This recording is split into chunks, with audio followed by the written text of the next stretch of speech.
اب اس کو آپ کیا کہیے گا. اب وہی مامون ہے جو پھر ریزن اور سائنس کا بہت بڑا چیمپئن تھا لیکن بھائی کو مارا. سیاسی پہلو یہ سیاسی پہلو اس کے ہوتے ہیں, لیکن اس کی بنا پہ آپ اتنے بڑے کام کو تو نگیٹ نہیں کر سکتے. اور اس کے مقابلے میں ویسٹ میں دیکھیں کیا ہو رہا ہے. یا جیسے معتزلہ کے بارے میں کہا جاتا ہے کہ وہ ریزننگ کی بات کرنے والے لوگ تھے لیکن ان کی پرسیکیوشن ہوتی ہے, تو اس کو آپ پھر, وہ تو ایک پورا ایک طبقہ تھا جس کی پرسیکیوشن ہو رہی تھی. جہاں پہ بادشاہ دیکھتا تھا کہ بھئی یہ چیز میرے لیے آگے چل کے خطرناک ہو سکتی ہے, وہاں پہ وہ ریئیکٹ کرتا. بس یہ ہوا. لیکن وہی آپ دیکھیں کہ مامون تھا جس نے کہا کہ ایرسٹوٹل کو میں نے خواب میں دیکھا جو کہتا تھا کہ سب سے امپورٹنٹ چیز ول آف دا پیپل ہے. تو یہ چیزیں ہم کو یہ دیکھنی پڑیں گی. یہ دیکھیں وہ جس کہتے ہیں نا ایکسیپشن پرووز دا رول, یہ ایکسیپشنز ہیں جو بتا رہی ہیں کہ رولز اور چیز تھی, اس کے اپوزٹ تھا. اسی لیے ہم کو اتنی گلیئرنگ نظر آتی ہیں, جبکہ ویسٹ کے اندر اس سے سینکڑوں گنا زیادہ مظالم اتنے زیادہ تھے کہ آپ کو نظر ہی نہیں آتے. اب وہ جب ظلم ہر طرف ظلم ہی ہو رہا ہو تو آپ کیا دیکھیں گے. وہاں تو ایسے ایسے ٹارچر کے طریقے تھے کہ ہم آپ سنتے ہیں تو جھرجھری آتے. اچھا, یہاں ابن رشد کا تذکرہ ہوا اور ارسطو کا بھی تذکرہ ہوا, اور ہم نے بات کی تھی تراجم پہ. تو یہ ایک بات کہی جاتی ہے کہ اگر ابن رشد نہ ہوتا تو مغرب تک جو ہے یونانی علوم خاص طور پہ ارسطو نہ پہنچتا. لیکن ایک خیال یہ بھی ہے کہ چونکہ مغرب میں بھی کوئی تبدیلی کی لہر چل پڑی تھی, تو اگر آج ان کے ہاں روشن خیالی نہ آتی تو شاید 100 سال بعد آ جاتی. یہ بات درست ہے یا آپ سمجھتے ہیں کہ جو ابن رشد تو اس طرح کے دیگر اسکالرس کی جو کتابیں تھیں ترجمہ ہو کے مغرب میں گئیں, اسی سے جو علم کی شمع تھی وہ روشن ہوئی؟ بالکل, بنیادی بات تو یہی ہے. اب آپ یہ کہیے کہ جی نہیں, ایک بالکل ہی جاہل علاقہ تھا اور جس میں دیکھیں نا, آپ اس کو اس طرح دیکھیں, عربوں کی سوسائٹی کو ہم کہتے ہیں کہ جی ایام جاہلیہ تھے اور اس کے اندر وہ لوگ ایک ان کی ڈارک ایجز. اس کے اندر شمع کس کی روشن ہوئی؟ اسلام کی. اسلام اپنے ساتھ سوچ سمجھ اور ریزن اور سائنٹیفک اپروچ, میں نے جیسے کہا کہ سائنٹیفک اپروچ اسلام نے دی ہے ویسٹ کو بھی اور دنیا کو بھی. یہ بڑی امپورٹنٹ چیز ہے سائنٹیفک اپروچ, جس کو آج یہ لوگ اسپرٹ آف انکوائری کہتا ہے ویسٹ, کہ یہ ہمارے اندر اسپرٹ آف انکوائری ہے, اس وجہ سے ہم ترقی کر رہے ہیں. یہ اسلام نے عرب کو دی تو وہ عرب کا معاشرہ ٹرانسفارم ہو گیا. They were now ready to accept science and reason اور ترقی کرنا چاہ رہے تھے. اب آپ مجھے دیکھیں کہ ایک معاشرہ جو ہے وہ اندھیرے میں ڈوبا ہوا ہے, تو وہاں اگر کب پہنچتی وہ روشنی؟ آپ 100 سال بعد بھی نہیں کہہ سکتے کہ وہاں روشنی یہ پہنچتی. وہاں یہ روشنی بیسیکلی وہ جب مسلمانوں کے اثرات وہاں پہ پہنچنا شروع ہوئے ان کے لوگوں میں, مثلا بیکن, ایک راجر بیکن بڑا مشہور ان کا ہے کہ اس نے سفر بھی کیا, باقاعدہ اسٹڈی کیا, تو وہاں وہ لوگ ذہن پھر تیار ہو رہے تھے اس چیز کو ایکسیپٹ کرنے کے لیے. پھر اس روشنی کو انہوں نے ایکسیپٹ کیا. باقی پھر جو ان کے اپنے جو انفلوئنسز تھے ان کو بھی انہوں نے ایکسیپٹ کیا. یعنی جب سازگار فضا ہوئی تو پھر پودے جو ہیں پودے پھر پھلنا پھولنا شروع ہو گئے. اور وہ لوگ یہ کہتے ہیں کہ جی دیکھیں, جو فال آف رومن ایمپائر تھی اس کے بعد یہ ہوا کہ جی ڈارک ایجز وہاں سے شروع ہوئی, کیونکہ سویلائزیشن جو ہوتی ہے نا, اس میں ایک بڑی امپورٹنٹ چیز ہوتی ہے کہ ایک سینٹرلائزڈ گورنمنٹ ہو اور سینٹرلائزڈ ریلیجن ہو, جو کہ ظاہر لوگوں کو امن, سکون, پیس, رول آف لا دیتا ہے. تو پھر یہ باقی چیزیں جو پازیٹیو ہیں اور کنسٹرکٹیو ہیں یہ پنپنا شروع کرتی ہیں اور یہ سوچ پنپنا شروع کرتی ہے. لیکن ہم جب ایکچولی دیکھتے ہیں تو ہم دیکھتے ہیں کہ جی بعد میں اگر بادشاہ بھی آئے, رومن ایمپائر کے بعد بھی اگر وہ جو بادشاہ آئے ہیں انہوں نے ڈسکریج کیا, انہوں نے سوچ کو ڈسکریج کیا, تحقیق کو ڈسکریج کیا, تحقیق کو ڈسکریج کیا. بلکہ میں آپ کو ایک بڑی انٹرسٹنگ بات بتاؤں کہ اٹلی میں جب بادشاہ نے یہ کہا کہ جی جیسے اسپین میں مسلمانوں نے اسٹریٹس کو پیو کیا تھا، پیوڈ اسٹریٹ تھی نا، ادروائز تو آپ دیکھیں تو پتہ ہے ذرا ساری گلیوں میں کیچڑ ہی بھرا ہوتا تھا، بارش ہو گئی تو ہاں، تو وہ اسپین چونکہ آج کی کراچی کی سڑکوں جیسا حال، جی ہاں وہ حال ہوتا تھا، تو وہ بادشاہ کو اچھا لگا، اس نے اسٹڈی کیا، اس نے کہا کہ جی یہ پیوڈ اسٹریٹس ہونی چاہیے، اور وہاں سے جو ہے نا وہ یہ سور جو ہیں، سوروں کے ریوڑ جو گزرتے تھے ان کو منع کر دیا کہ وہ یہاں سے نہ گزرے. پوپ نے اس کے اوپر فتویٰ لگا دیا ہیریسی کا، یہ مسلمانوں کے نقل میں جو ہے یہ اس نے اسٹریٹس پیو کر دیے ہیں. اور وہ جو ہے وہ یہ اس میں 1001 انوینشنز میں ایک اور کتاب ہے BBC سیریز کی اسلام اینڈ سائنس، اس میں بھی یہ چیز نقل ہوئی ہے کہ جناب اس نے فتویٰ لگا دیا کہ جی یہ تو ہیریٹک ہو گیا، اس کو ختم کرو. اور یہ کون ہوتا ہے کہ جی سوروں کے ریوڑوں کو وہاں سے منع کرنے والا؟ اتنا اندھیرا تھا.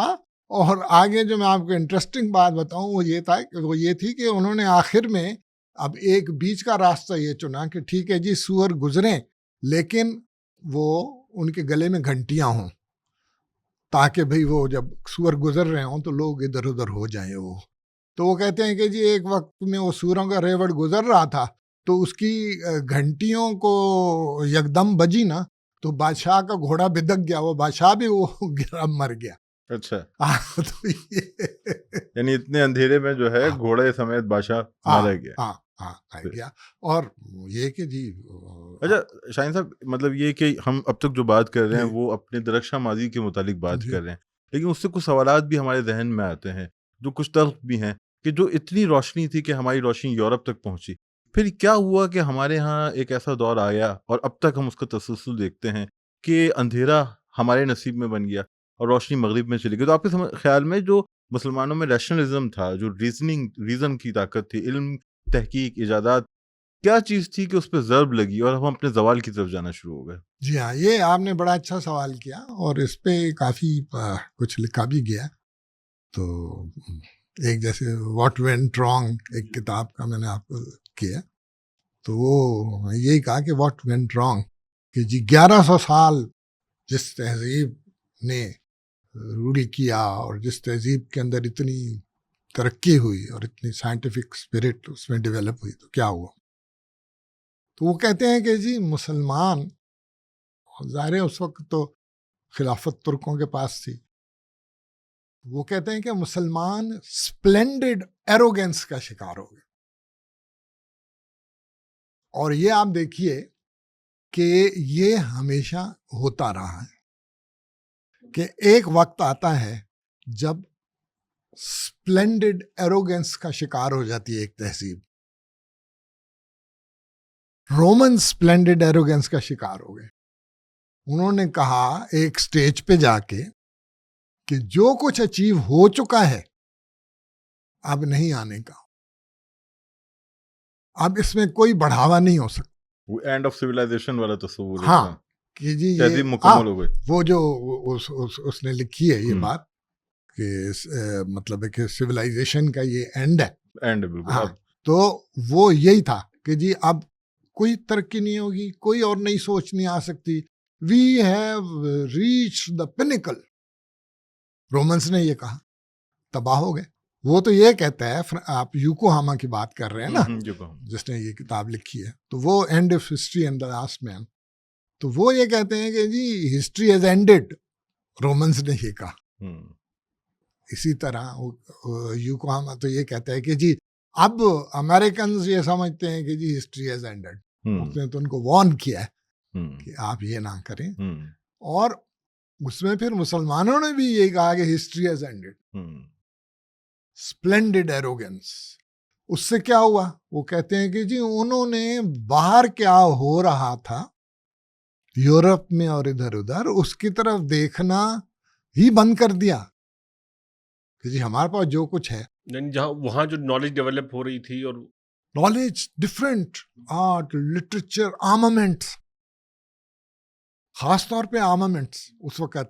وہ تو بلکہ وہ کہتا ہے کہ جی پہلی دفعہ جب کرائمیا میں ترکوں نے روسیوں کے ہاتھ شکست کھائی تو وہ پریشان ہو گئے کہ ہمارے ساتھ ہو کیا گیا، ہم جو اتنی بڑی سلطنت ہیں ہمارے آگے کوئی ٹھہر نہیں سکتا، ہم شکست کیسے کھائے.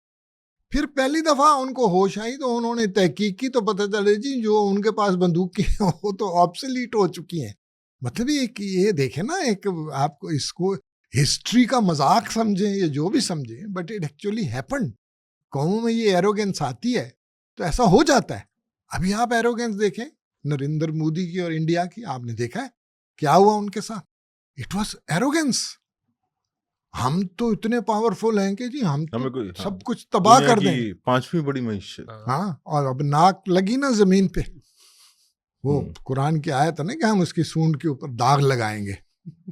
وہ سونڈ پہ داغ لگ گیا نا، وہ سپلینڈڈ ایروگنس تھی. مسلمان بھی اس کا شکار ہوئے. بلکہ وہ کہتے ہیں کہ مسلمانوں نے باقاعدہ باہر سے کوئی علم آنے ہی نہیں دیتے تھے.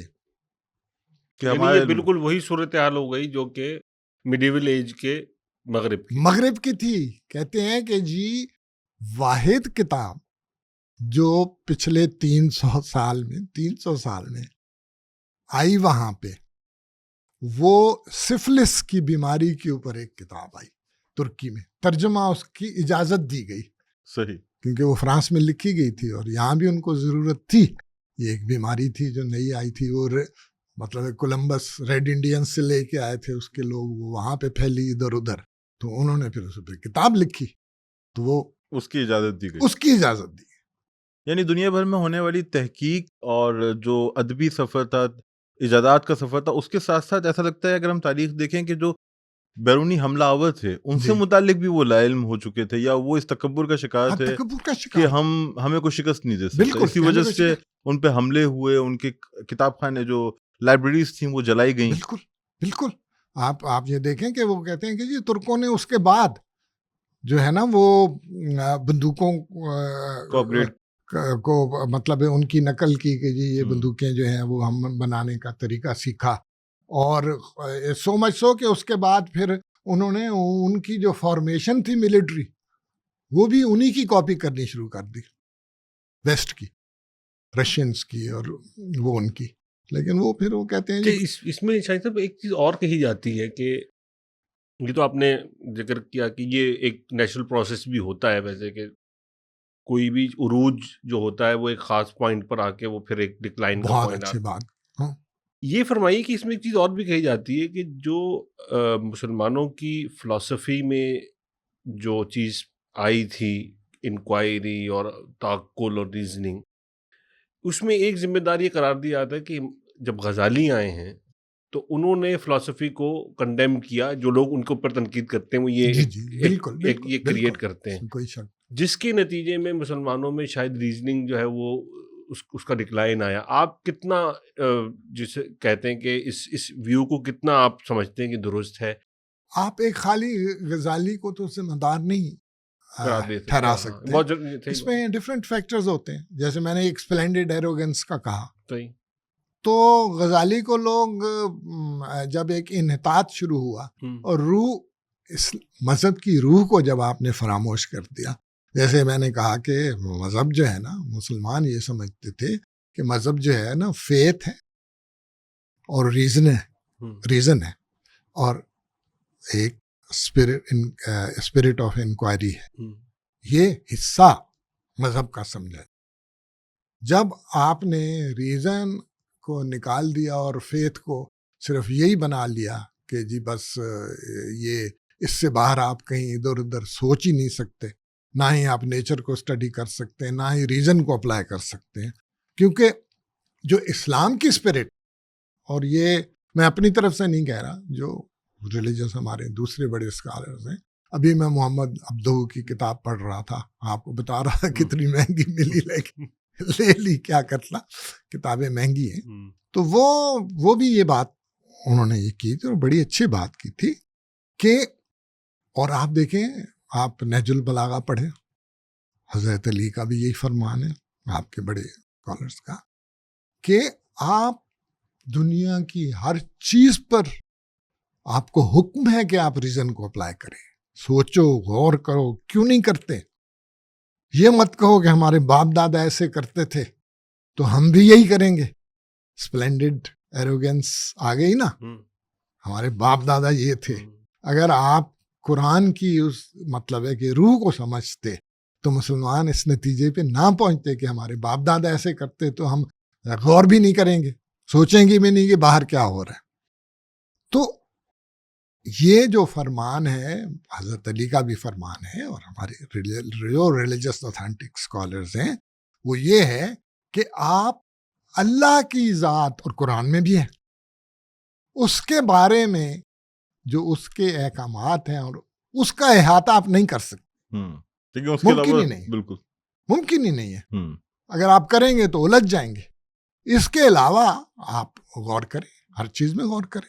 اچھا شاہین صاحب، ایک بڑا سوال پیدا ہوتا ہے کہ ہم نے اپنے درخشاں دور کی بات کی، اور آپ نے یہ بھی بتایا کہ کیا سبب رہا کہ ہم تاریخ کے سفر میں پھر اندھیروں کی سمت چلے گئے. تو میں بالکل ایک عہد حاضر کا مسئلہ آپ سے بات کرنا چاہوں گا کہ اس وقت جو ہمارے مذہبی طبقات ہیں، ہم دیکھتے ہیں کہ دو طبقے ہیں. ایک تو وہ ہیں جو کہتے ہیں کہ ہم انسانی تاریخ میں یا تہذیب کے ارتقاء میں کہیں نہیں ہیں، تو اس پہ تو آپ نے روشنی ڈالی.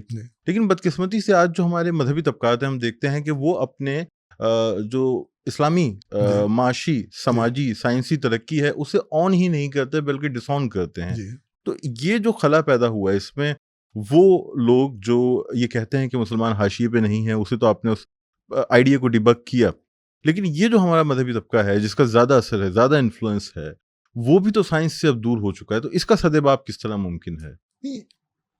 مذہبی طبقہ اگر مذہب کو انڈرسٹینڈ کرنا بند کر دے، روح مذہب کی، اور میں معذرت کے ساتھ کہتا ہوں کہ یہ اس میں بڑا آرام ہے کہ اگر آپ مذہبی طبقہ جو ہے وہ عیسائیوں اور یہودیوں کی طرح ایک جو ہے نا اعلیٰ پیڈسٹل پہ بیٹھ جائے اور کہے کہ بھئی آپ لوگوں کو تو اگر مطلب ہے کہ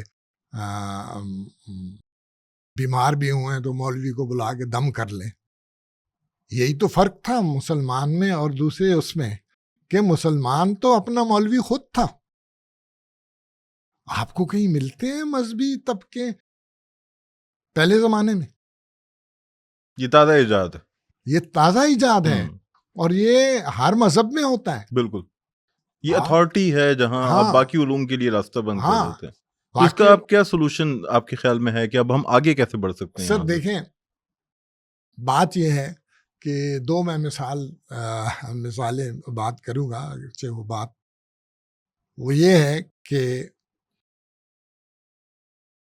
جہالت کی زمین وہ ہے جس میں سارا ایول پنپتا ہے. جہالت کی زمین. اگر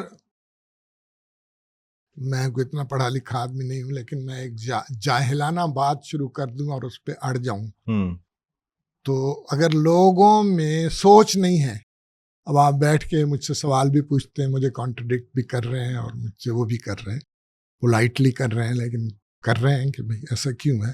اگر آپ میں یہ کیپیسٹی نہ ہو اور آپ میری بات کو ایک لاسٹ ورڈ سمجھ لیں، تو ایول وہاں سے پیدا ہو جائے گا نا.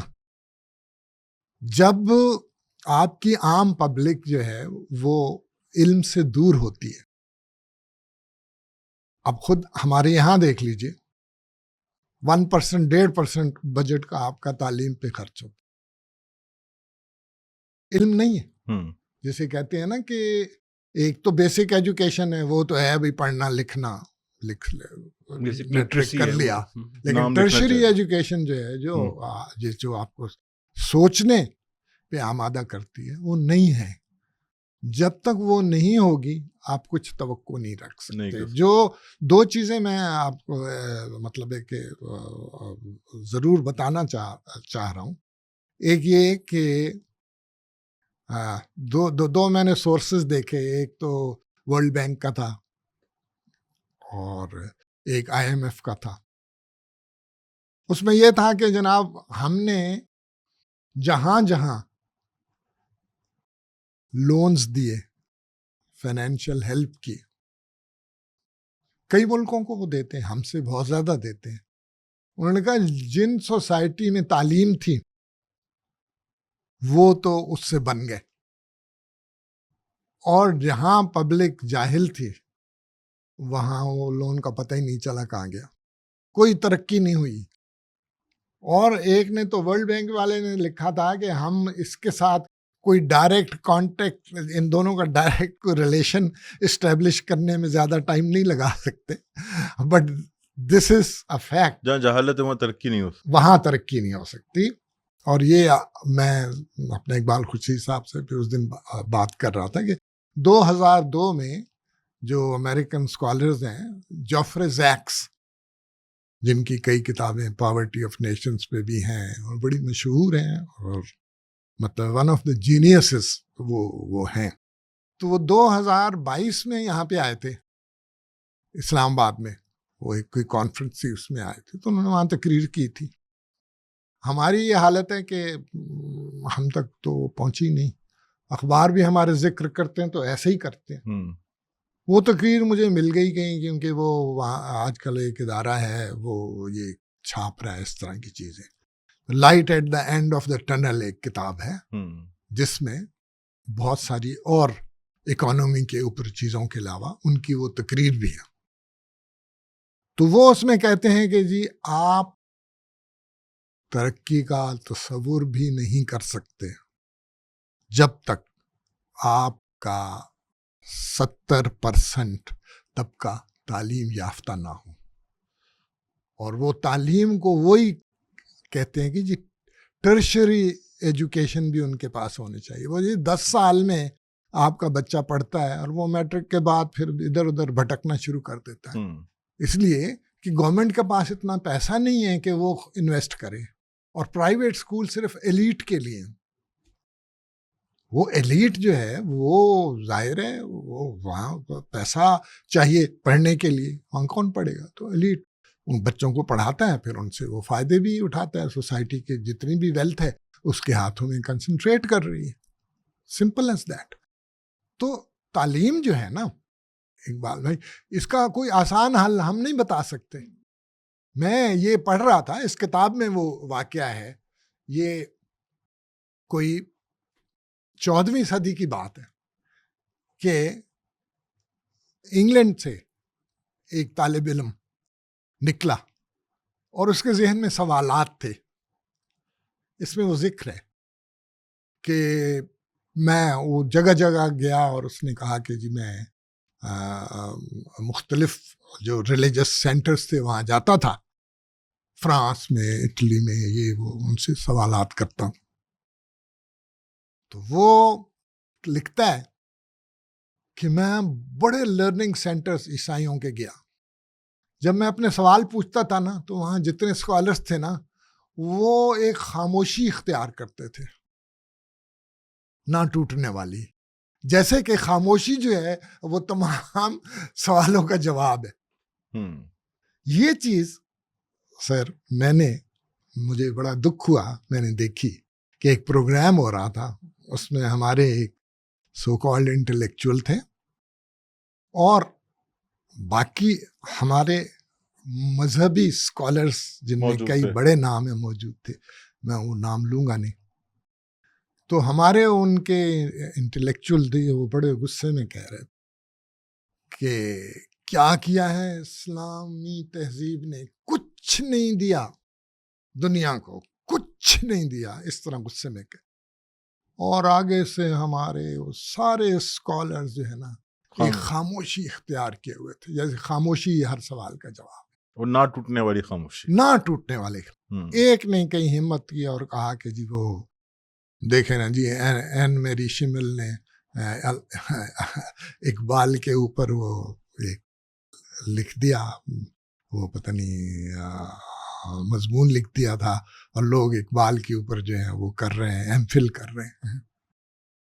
1100 سال کی کیا مثال تہذیب دے رہے میں ہیں، بالکل وہ یہ مثال دے رہے ہیں ٹی وی پہ، میں نے خود I am witness to that. تو اس سرزمین میں کیا ہوگے گا آپ مجھے بتائیں. یہ دکھ کی بات ہے، مطلب ہے کہ یہ بہت افسوس کی بات ہے، لیکن جب تک تعلیم نہیں ہوگی کچھ نہیں ہو سکتا. یہ اور کوئی راستہ ہے نہیں. بالکل. بلکہ سر میں ایک بات اور کرنا چاہ رہا تھا کہ جیسے یہ جو آپ نے بات کی نا کہ اب اس کا جواب بھی جو یعنی مسلمانوں کو جو کنٹریبیوشن ہے، اگر آپ دیکھیں، آپ ظاہر اس کو زیادہ بہتر طریقے سے بیان کر سکتے ہیں کہ ایک تو چلے ہم کہتے ہیں کہ کچھ ویسٹ میں اسٹیریوٹائپنگ کی گئی مسلمانوں کی کہ یہ اینٹی سویلائزیشن ہے، یہ جو ہے وہ اجل ہیں، یہ صفاق لوگ ہیں.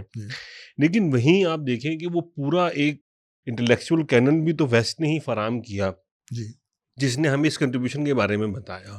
مطلب جہاں غزالی پہ ہمارے یہاں بہت جنرلائز قسم کی تنقید ہوتی ہے، تو وہاں میں بھی دیکھ رہا تھا، ایک دوست نے مجھے جو ہے وہ ریکمینڈ کیا تھا کہ فرینک گریفل ایک ییل یونیورسٹی کے، انہوں نے غزالی پہ بہت اچھا کام کیا اور انہوں نے اس الزام کو بالکل غلط قرار دیا کہ اوور سمپلیفیکیشن ہے کہ ایک آدمی کے اوپر آپ سارا الزام ڈال دیں. تو یہ بھی تو آپ دیکھیے کہ اس کو بھی تو اپریشیٹ کرنا چاہیے کہ ویسٹ میں بہرحال ایسے لوگ موجود ہیں، ان کا انٹیلیجنسیا اس پوری، یعنی جس بک کا آپ حوالہ دے رہے ہیں، دیگر کئی آپ نے کاموں کا حوالہ دیا، تو ان کے ہاں وہ لوگ بھی تو ہیں جنہوں نے اس کنٹریبیوشن کو نہ صرف اپریشیٹ کیا بلکہ اس کو انہوں نے یہ کہا کہ یہ تسلسل تھا جس کو ہم آگے لے کر بڑھے ہیں. سر وہ کتنے لوگ ہیں؟ اصل تو بات یہ ہے کہ ہم ادروائز ویسٹ کے تعصب کا شکار ہیں.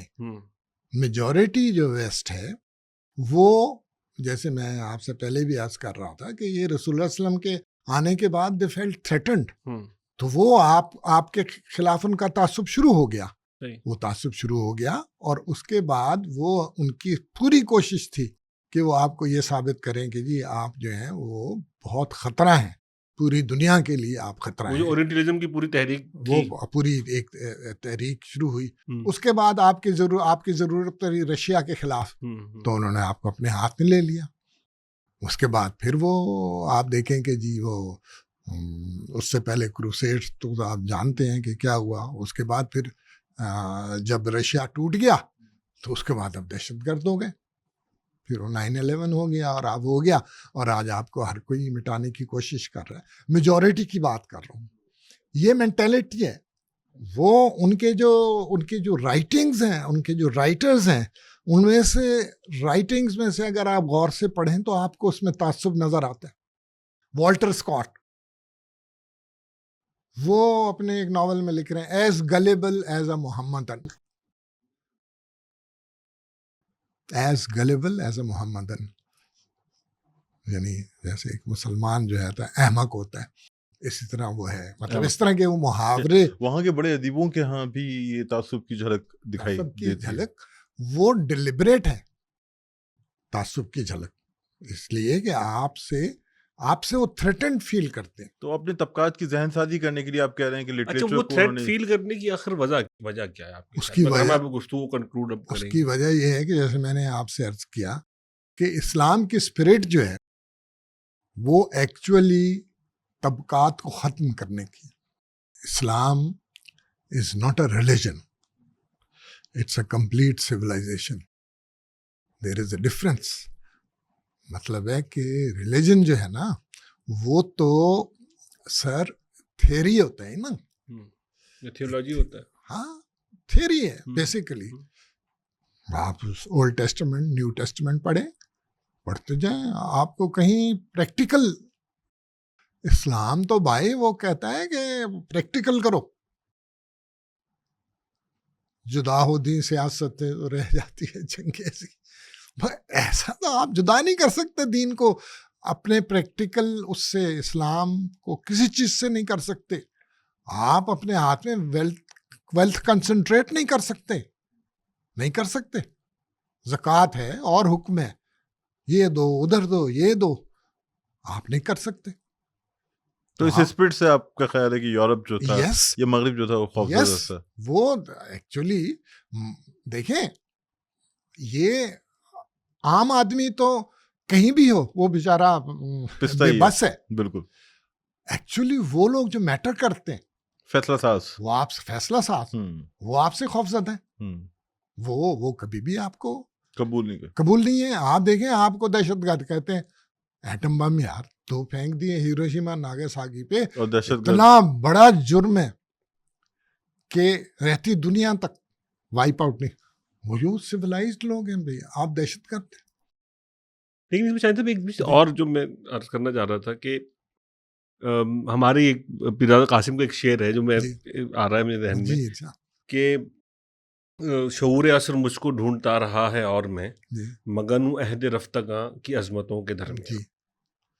ایک جب ہم یہ ڈسکشن کرتے ہیں مسلمانوں کی کنٹریبیوشن کی, تو ایک تصور یہ بھی ذہن میں آتا ہے, ایک پرابلم یہ بھی کریٹ ہوتی ہے کہ اگر ہم ماضی میں ہی رہیں گے تو ایک تو حال ہمیں اس یعنی اگنورنس کے ساتھ ہی رکھے رہیں گے, اور ہم آگے کیسے بڑھیں گے. ٹھیک ہے ماضی تو بہت اچھا تھا لیکن حال تو ہمارا اچھا نہیں ہے نا. آپ صحیح فرما رہے ہیں, بہت اچھی بات فرما رہے ہیں سر. اس وقت ہم نے جتنی بھی گفتگو کی ہے اس میں زور کس چیز پہ تھا؟ Spirit of inquiry, reason, thought. جب یہ چیزیں ہوں گی نا تو آپ اسپلینڈڈ ایروگینس میں نہیں رہیں گے. آپ کو پتہ چلے گا کہ میں کہاں کھڑا ہوں. وہ اقبال بھائی سے اس دن بات ہو رہی تھی تو میں کہہ رہا تھا کہ یہ رابرٹ گرین ہے جس نے وہ 48 لاز آف پاور لکھا ہے, تو وہ انہوں نے ایک کتاب لکھی ہے دا لاز.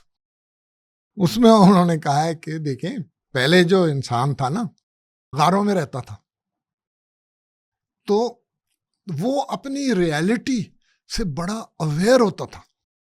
اگر ریالٹی سے اویئر نہیں ہوگا تو اس کو تو سانپ کاٹ لے گا, اس کو شیر کھا جائے گا, اس کے اوپر کو پتھر گر جائے گا.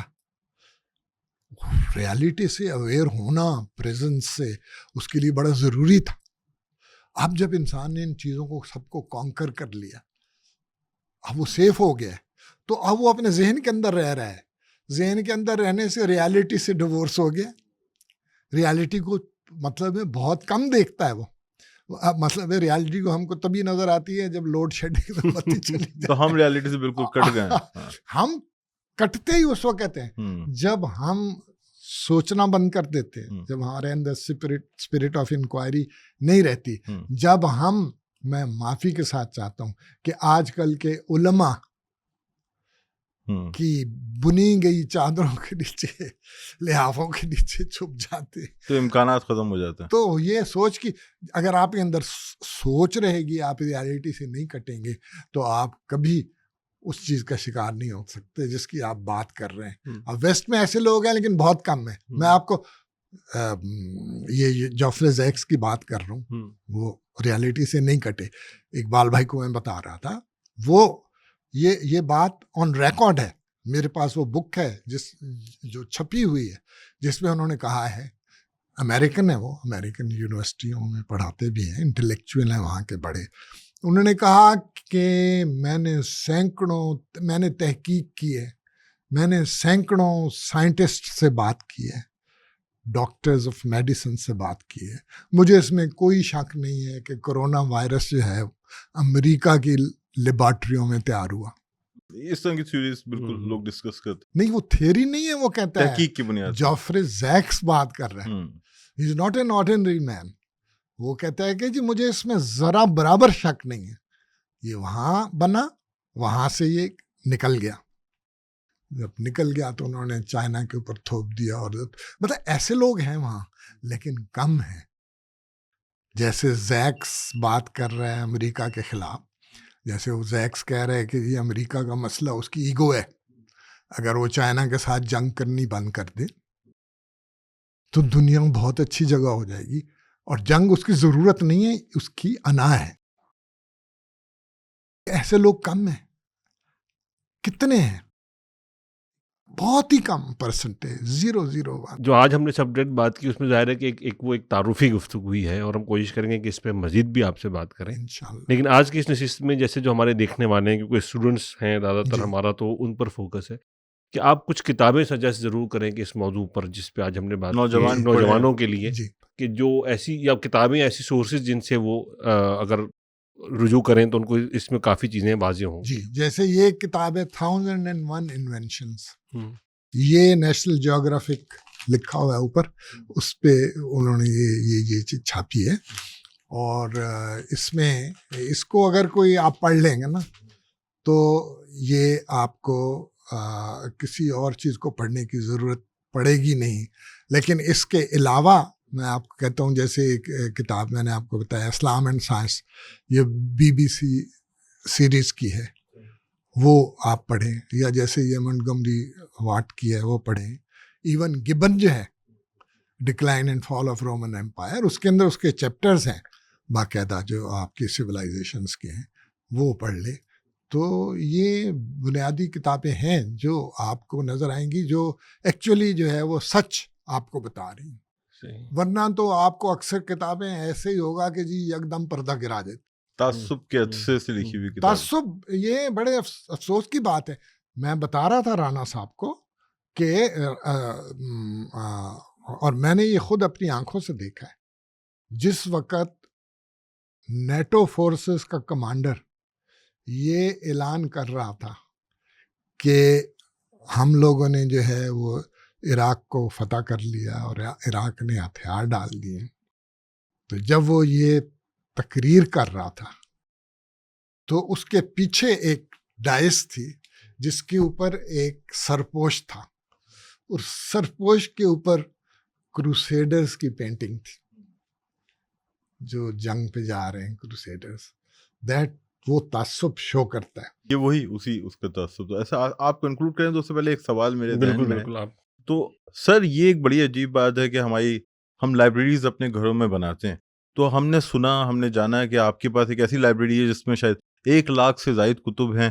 تو یہ کون سا شوق تھا, کس طرح یہ پیدا ہوا, اور لائبریری کے بارے میں زیادہ بتائیں کہ کتنی کتابیں ہیں, کس طرح کی کتابیں ہیں اس میں. ہم نے سنا ہے کچھ بہت قدیم نسخے بھی ہیں, پرانی کتابیں بھی ہیں, تو کیسے حاصل کرتے ہیں؟ تو بڑی مہنگی کتابیں ہوتی ہیں, تو اس پہ کچھ روشنی ڈالیں.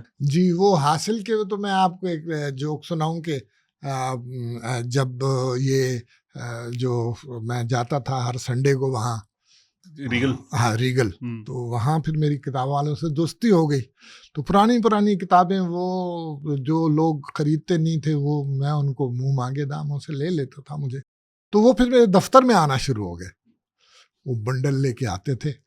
تو ایک دفعہ میں بیٹھا تھا تو وہ میرے ایک دوست آئے, تو انہوں نے اس کو کہا, کتاب والے کو, میاں کیوں لوٹ رہے ہو؟ میں نے کہا بھائی چپ ہو جاؤ, یہ مجھے لوٹ رہا ہے, میں اس کو لوٹ رہا ہوں. اس کتاب کی جو قیمت ہے وہ تو مجھے پتا ہے نا یار. وہ مجھ سے 500 روپے اگر لے رہا ہے تو 5 لاکھ کی یہ کتاب ہے میرے خیال میں. وہ آپ جو پرانی اس کی بات کر رہے ہیں, ہم لوگ گئے اسٹاف کالج کوئٹہ, ٹریننگ ہی تھی ہماری, اس میں ہم لوگ گئے.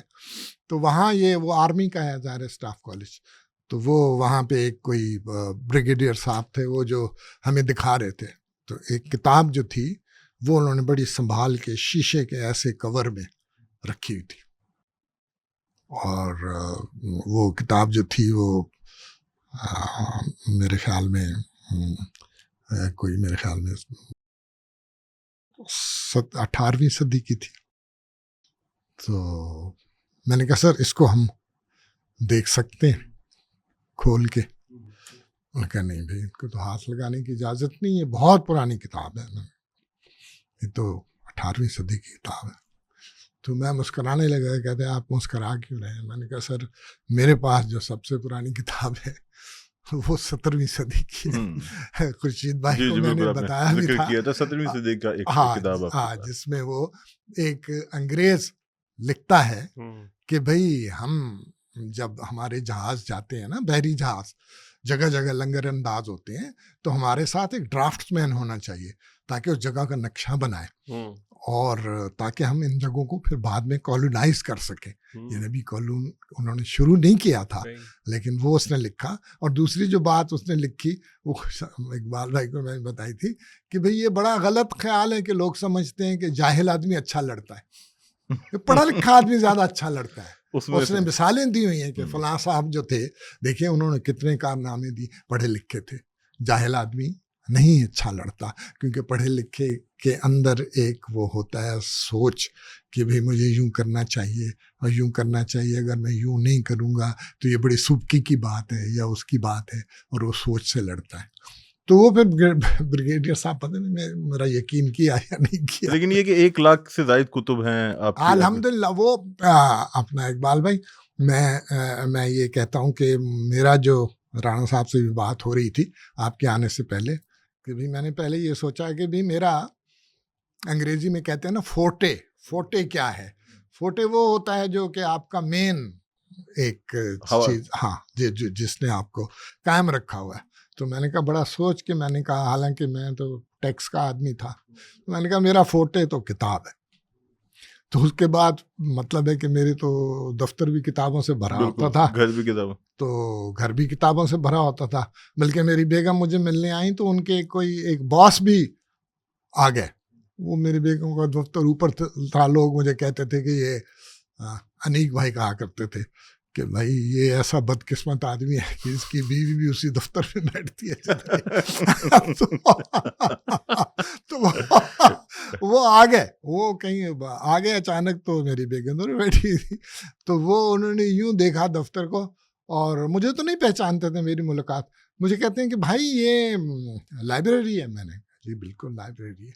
تو میری بیگم کو وہ دیکھ کے کہتے ہیں کہ بھئی آپ یہاں کیا کر رہی ہیں؟ تو پھر میری طرف دیکھا. میں نے کہا سر میں بھی ان سے یہی پوچھ رہا ہوں کہ آپ کیا کر رہے ہیں. تو میرا جو شوق ہے نا وہ مین ہے. مین سے ریلیٹڈ، یعنی انسان جتنی بھی چیزیں ہیں وہ میرا شوق ہے. مثلا سائیکالوجی میں نے پڑھی، اللہ کا شکر ہے بہت پڑھی. فلسفی پڑھی، سوشیولوجی پڑھی، لٹریچر پڑھا. اس میں انگلش لٹریچر، پرشین لٹریچر. اب میں فارسی بولتا بھی ہوں، آپ کو پتہ ہے میرا بڑا یعنی ایک ویلتھ ہے. دیکھیں نا فارسی کا کلاسیکل لٹریچر تو انسان کو جو ہے وہ کہاں سے کہاں پہنچا دیتا ہے. جب فردوسی کا جب میں وہ پڑھتا ہوں نا تو لوگ کہتے ہیں یار بار بار پڑھو. وہ تو ایک پکچر پینٹ کر دیتا ہے نا. جیسے وہ ایک میں وہ جب مسلمانوں کا سفیر پہنچا نا ایران کے بادشاہ کے پاس اور کہا کہ بھئی یا تو فدیہ دو یا اسلام لے آؤ یا ہم سے جنگ کرو. اب آپ دیکھیں سائرس دی گریٹ کا وارث، ایران کا بادشاہ سائرس دی گریٹ، جو کہ ہزاروں سال پرانا وہ بادشاہت تھی، اور وہ بہت ایک عظیم الشان بادشاہ تھا. یعنی وہ پوری دنیا کو اس نے کانکر کیا تھا. کہتے ہیں اس کا گھوڑا ایک دریا میں ڈوب کے مر گیا. اس کو اتنا غصہ آیا کہ اس نے دریا کو قتل کر دیا. یعنی اس کو اتنے حصوں میں تقسیم کر کے کاٹ دیا کہ وہ سوکھ گیا.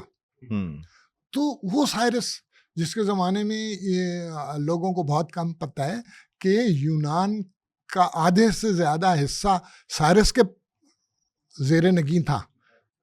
اور جتنے بڑے نام ہیں وہ ان سکولوں میں پڑھے ہیں جو سائرس نے قائم کیے تھے. سوکریٹیز، ارسطوٹل، جن کو دیکھ لیں.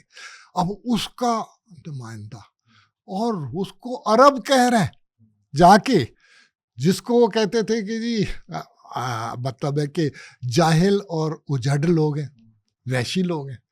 تو وہ سر فردوسی نے اس کو قلم بند کیا. اس نے جب خط دیا نا تو وہ اب دیکھیں ڈسکرپشن دیکھیں، کہتے ہیں زشیر شتر خوردنو سوس مار، اونٹنی کا دودھ پینے والے اور گوہ کا گوشت کھانے والے. گوہ ہوتی نا بڑی چپکلی. عرب را بحد رسید دستکار. آج عرب کی یہ جرت ہوئی ہے کہ تخت کیارا کنند آرزو، کیانیوں کے تخت کی آرزو کرتے ہیں. تفو برتو اے چرخ گردان تفو. افسوس ہے تجھ پہ گھومنے والے آسمان. سر آپ ایکسپریشن دیکھیں ہے سر. اور جب وہ محمود غزنوی نے اس کو سونے کی اشرفیاں دینے سے انکار کر دیا، 60,000 کا وعدہ کیا نا، تو وہ تو کمزور، وہ تو محمود غزنوی تو ایک لالچی آدمی تھا نا. سچی بات جو ہے. تو فردوسی نے جو اس کی ہجو لکھی وہ میرے پاس ایران کا چھپا ہوا شاہ نامہ ہے، اس میں وہ چھپی ہوئی ہے پہلے پیج پہ. یہاں تو جو چھپتے ہیں اس میں نہیں ہے. وہ شروع اس طرح ہوتا ہے کہ بسے رنج بردم منم سال سی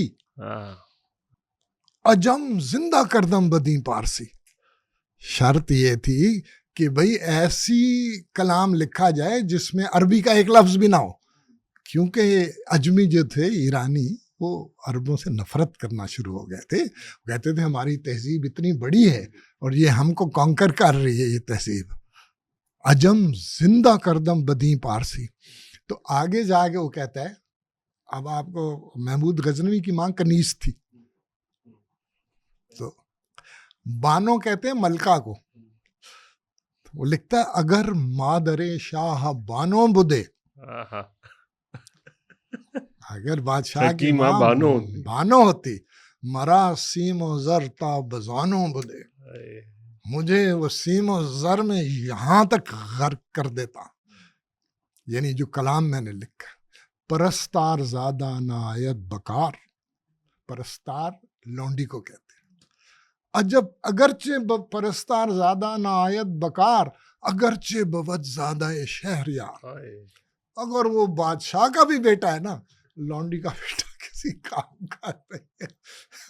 سر کیا ایکسپریشن. بالکل بالکل، کیا بات. ایک کتابوں کے حوالے سے اہم سوال، آپ کی لائبریری سے کتابیں پھر چوری بھی ہوئی ہوں گی؟ ہم نے سنا یہ سلسلہ بھی ہوتا ہے، بیش قیمت نسخے لوگ لے کے چلے جاتے ہیں. سر بیش قیمت لوگ بالکل لے کے گئے ہیں، لیکن میں کہتا ہوں کہ بھائی اگر وہ تو پڑھتا ہے تو پھر کوئی غم نہیں، مجھے تو لے گیا. لیکن اگر تو جاہل ہے تو یار وہ غم مجھے کہیں نہیں. وہ دیکھیں، ایک میری کتاب چوری ہوئی جو مجھے پتہ بھی ہے کہ کون لے گیا، لیکن مجھے پتہ ہے وہ پڑھنے والا ہے. وہ سر ایک یہ 1824 میں یہ جو یونیورسٹی تھی جو بادشاہ ظفر کے پیلس کے ساتھ منسلک تھی، اس میں پہلی دفعہ ایک انگریزی زبان کی کلاس منسلک ہوئی جس میں 6 اسٹوڈنٹس تھے. ان میں سے ایک تو نام تھا اس کا صادق، وہ مسلمان تھا. وہ صادق اس کے بعد پھر جا کے تو بہاولپور کا جو وہ تھا نا، ان کے پاس گیا، اور ان کے بہاولپور کا جو وہ تھا اس کے بھائی کا نام بھی صادق تھا، نواب کا. لیکن یہ صادق نے ان کو آئیڈیا دے کہ آپ یونیورسٹی کھولیں. صادق میں بہاولپور جو صادق پبلک اسکول اور یہ اسکول جو ہے نا، یہ پھر اس آئیڈیا کے بعد اسٹیبلش ہوئے. دوسرا ایک ہندو تھا. وہ ہندو جب سر الیگزینڈر برنس جو انڈیا سے چلے اور جا کے کابل اور ایران تک گئے، وہ ہندو نے ان کے ساتھ سفر کیا. اور اس زمانے میں یہی سفر ہوتا ہے نا، 10 میل آپ چلتے تھے، گھوڑے پہ اتر جاتے تھے، تو آبزرو کرنے کی بڑی فیسیلیٹی تھی. تو اس نے وہ سفر نامہ لکھا ہندو نے، اور وہ ہندو نے سفر نامہ لکھا تو اس میں رنجیت سنگھ کا اس نے پورا حال لکھا کہ جی وہ ہے تو بادشاہ لیکن بادشاہوں والے اس کی کوئی گن نہیں ہے. اس طرح کی چیزیں. اور وہ سفر نامہ جو تھا آپ بتا رہے تھے کہ جو آپ کی لائبریری سے چوری ہوا، وہ چوری ہوا. اور وہ میری بدقسمتی کہ یہ جو ذکر میں آپ سے کر رہا ہوں، وہ ذکر ایک دفعہ آپ کو یاد ہوگا کہ جی یہ نقوی صاحب جب یہ ٹرانسلیشن کی تھی اور رضیہ فصیح احمد امریکہ سے آئی تھی، تو اواری ٹاور میں اجرا نے ایک ایونٹ کروایا تھا، وہاں میں نے اس کا ذکر کر دیا تھا. تو اس کے بعد پھر وہ وہاں سنا گیا اور پھر کسی کی ذمہ لگایا گیا کہ چوری کرو. اور یہ مرحلہ طے ہوا. لیکن وہ آدمی جس نے چوری کرایا وہ پڑھنے والا تھا، تو مجھے اتنی قیمتی چیز کا بھی جانے کا غم نہیں. تو جناب بہت شکریہ نیازی صاحب، آپ نے بہت وقت دیا ہمیں، اتنی عزت دی ہمیں رانا صاحب. اور بس مجھے ایسے ہی آپ سے بات کرتے وہ یاد آ رہا تھا، وہ مجھے انٹرمیڈیٹ کی نوٹس مجھے یاد ہے، ایک دفعہ ہم پڑھ رہے تھے اقبال پر، تو اس میں ایک شعر تھا کہ جو عالم ایجاد میں ہے صاحب ایجاد، ہر دور میں کرتا ہے طواف اس کا زمانہ. تو ہمارا گفتگو کا محور بھی اصل میں یہی بات تھی. ہم نے اس موضوع پر نیازی صاحب سے جو گفتگو کی اس کا مقصد بھی یہی ہے کہ ہم ماضی کی روشنی سے اپنا حال اور اپنا مستقبل بھی روشن بنائیں۔ جلد اس موضوع پہ ہم کوشش کریں گے کہ نیازی صاحب کو مزید زحمت بھی دیں اور آپ لوگوں تک مزید ایسی موضوعات پر گفتگو پہنچاتے رہیں۔ اپنے فیڈ بیک سے ہمیں ضرور آگاہ کیجیے گا۔ بہت شکریہ۔